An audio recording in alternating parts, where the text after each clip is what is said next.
এখন আমি সিদ্ধান্ত নিয়েছি জনগণের সাথে কথা বলে তাদের দাবি অনুযায়ী আগামী নির্বাচনে স্বতন্ত্র প্রার্থী হিসেবে আমি প্রতিদ্বন্দ্বিতা করব।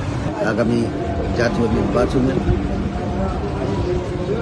আমি আশা করেছিলাম দল আমাকে মনোনয়ন দিবে। ইতিমধ্যে দেখলাম গণ অধিকার থেকে জোটের যে প্রার্থী ছিল বিএনপিতে জয়েন করে ঝিনাইদহ ৪ আসনে তাকে ধানের শীষ প্রতীক দেওয়া হয়েছে।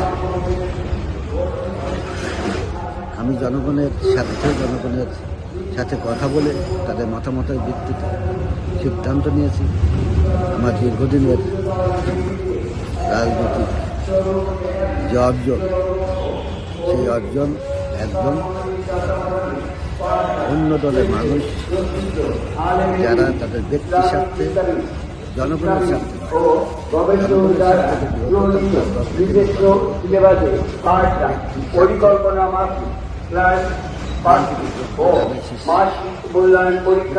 তার বাড়ি